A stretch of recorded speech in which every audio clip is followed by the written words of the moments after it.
there, welcome to another edition of Solve My Math Homework's Video Solutions. So today's problem involves evaluating an expression that has a zero exponent. So let's look at it. All right, it says evaluate, and it says -5 times the quantity x to the -3rd, y squared, z to the -1st, and this entire quantity is being raised to the 0 power. Okay, so in order to do this, you need to understand the zero exponent property. And we're going to show it to you with a pattern, that way you won't ever forget it. So 3 cubed, and I am having a hard time speaking today, hopefully this improves. 3 cubed is 3 times 3 times 3, so 27.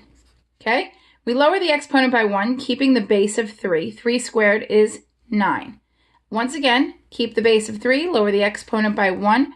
3 to the first, that's simply one factor of 3, so that is equal to 3. So let's use this pattern.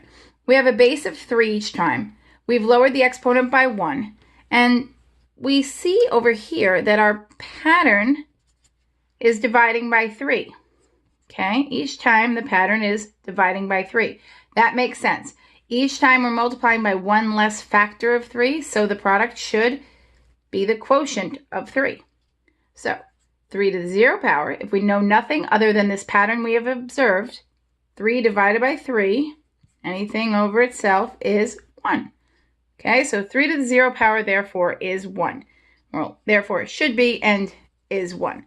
Okay, and that, in fact, is the zero exponent rule.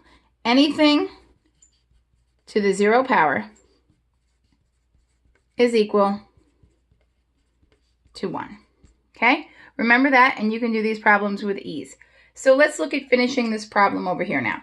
So I don't have to distribute this exponent of 0 to everything within here. I don't even have to remember my negative exponent properties, because this entire value, or this entire expression within the parentheses, x to the -3rd, y squared, z to the -1st, is all being raised to the 0 power, so it is equal to 1.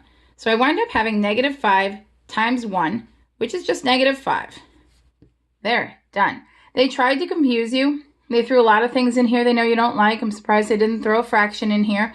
But really, this whole thing is to test to see if you know the zero exponent property. Okay? I hope this helped. Please be sure to subscribe to our YouTube channel, and I'll do your homework problem next. Thanks.